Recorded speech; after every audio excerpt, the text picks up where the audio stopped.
Halo semuanya, selamat datang di segmen analisa. Kembali kita update terkait dengan perkembangan kasus dari Kepala Cabang Bank BRI di Jakarta, Muhammad Ilham Pradipta.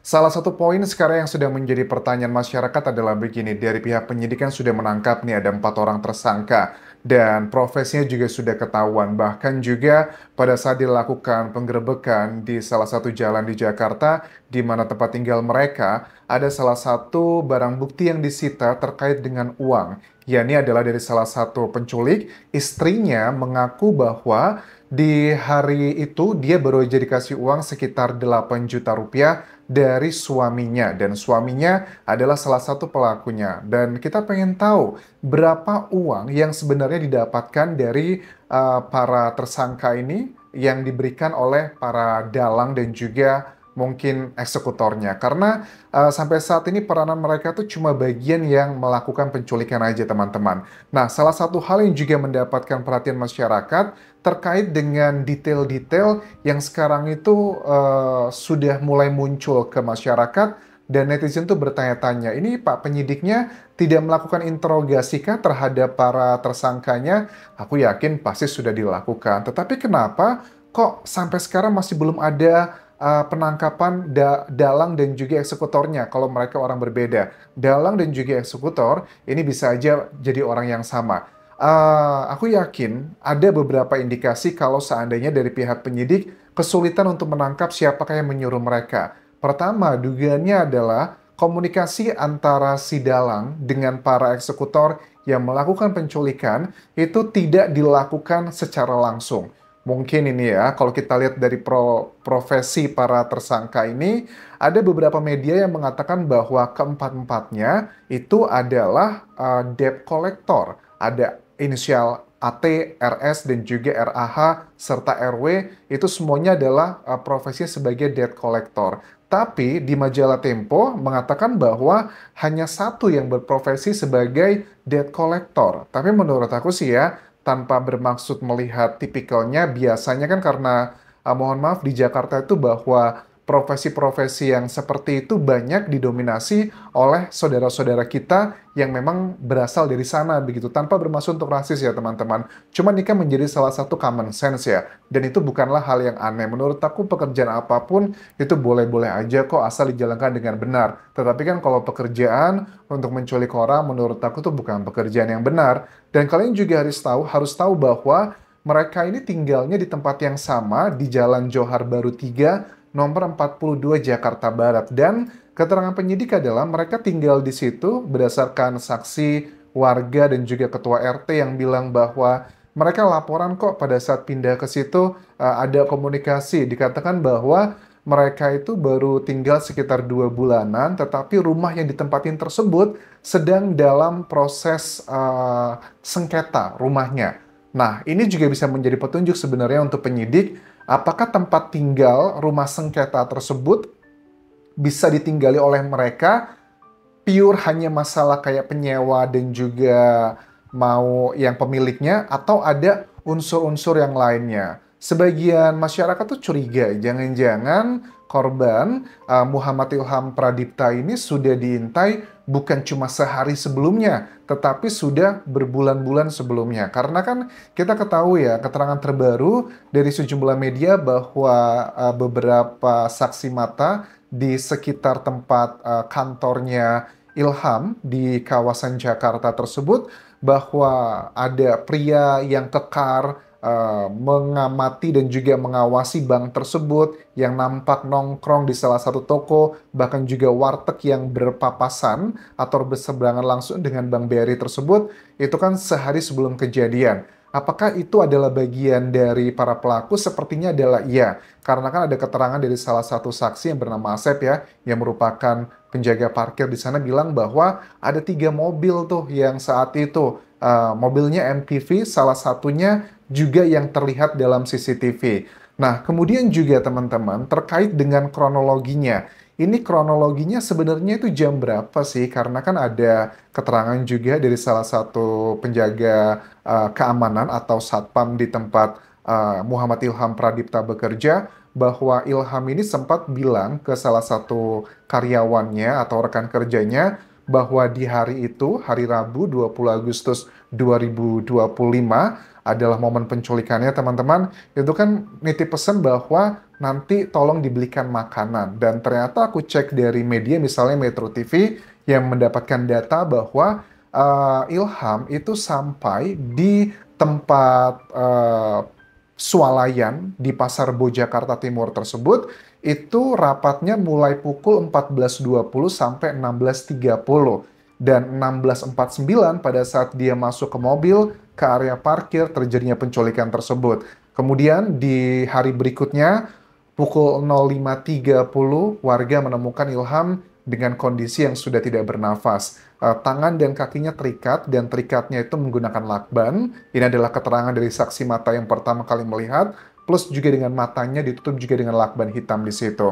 Oke, jadi kan jedanya ini sangat mepet banget ya. Dan luka-lukanya, kalau aku lihat dari keterangan dokter otopsi kan dikatakan tidak ada luka benda tajam, tapi yang lukanya itu terkait dengan ada benda tumpul, luka di dada, leher, terus juga kehabisan nafas. Nah, ini yang juga menimbulkan kayak masyarakat berspekulasi bahwa apakah jangan-jangan mereka ini tidak berniat untuk menghabisi Ilham gitu, hanya untuk melakukan intimidasi aja. Karena mohon maaf nih, tipikal sebagian orang menilai ya dugaannya bahwa kalau profesi kayak debt collector itu kan mereka cuman mau nakut-nakutin doang. Kalau misalnya kita mau nagih utang gitu kan ya, kita punya utang nih sama kartu kredit atau bank atau mana, memang kan jasa mereka sering dipakai ya, apalagi di kota-kota besar.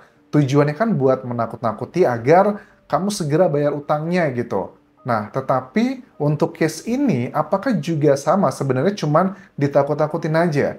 Nah, tapi kalau aku lihat dari kronologi yang begitu mepet-mepet ya, dari jam penculikan, hampir jam 5 sore, sampai ditemukannya lagi sekitar setengah 6 pagi, dan aku cek dengan kaku-kaku yang ada di foto-foto yang beredar dengan sejumlah kolegaku dokter otopsi, ini masih fresh banget gitu loh.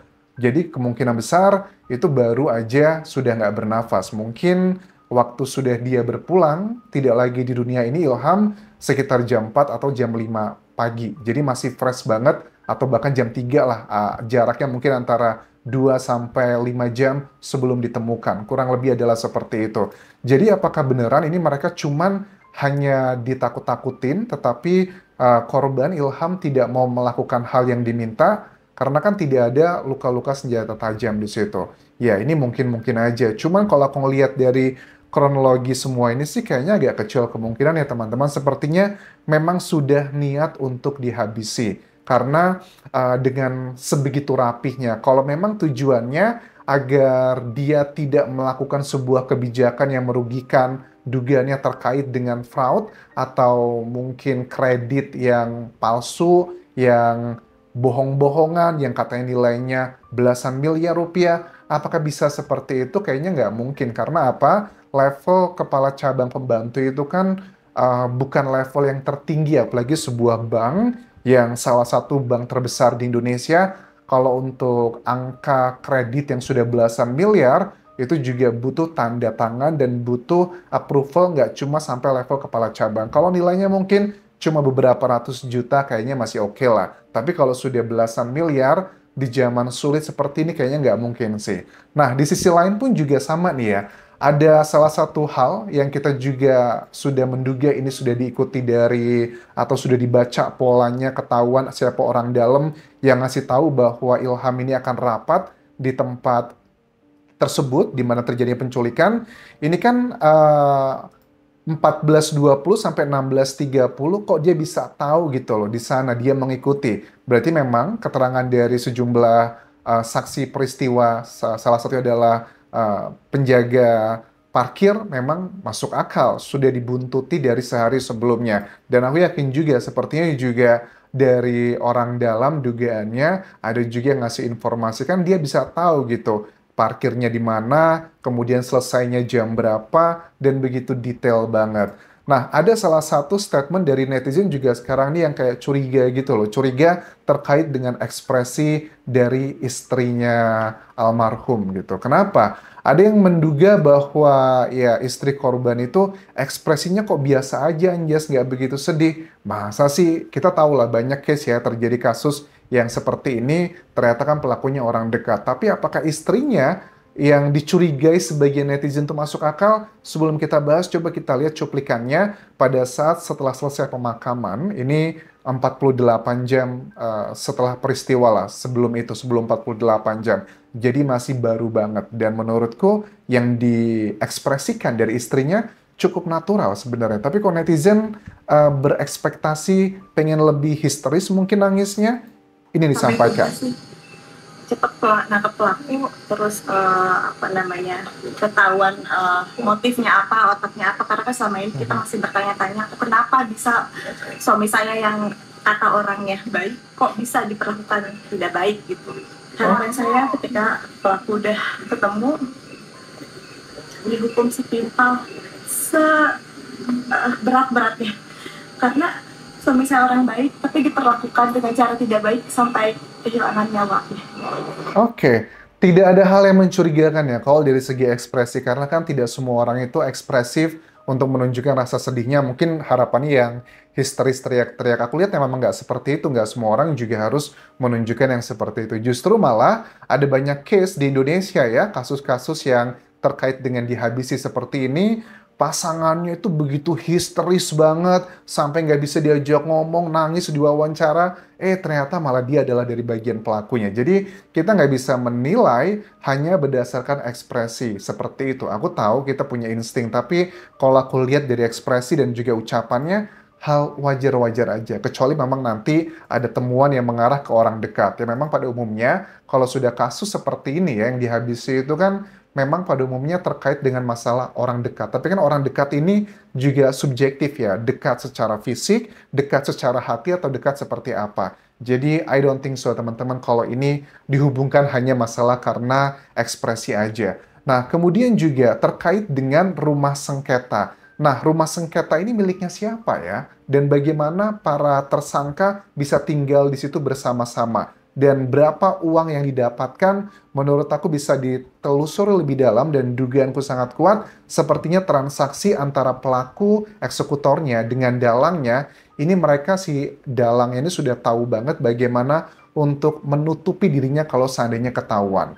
Jadi makanya sampai sekarang penyidik masih belum berhasil menangkap dalang dan juga yang melakukan penghabisan tersebut kepada Muhammad Ilham Pradipta. Kita doakan semoga penyidik di Polda Metro Jaya diberikan kemudahan untuk segera menangkap semuanya. Karena ini jelas hukumannya bisa maksimal. Kalau sudah terbukti berencana, hukumannya bisa seumur hidup lah at least, atau 20 tahun penjara. Tapi kalau ini sifatnya spontanitas, kayaknya nggak mungkin. Sudah jelas semuanya ada di sini, terpenuhilah unsur-unsur dari yang berencana tersebut. Terima kasih sudah menonton. Sampai ketemu lagi di video berikutnya. Tinggalkan like dan juga komen. Subscribe channel YouTube ini. Follow Instagram, Facebook pageku, dan juga akun TikTok di Anjas Asmara. Sampai jumpa.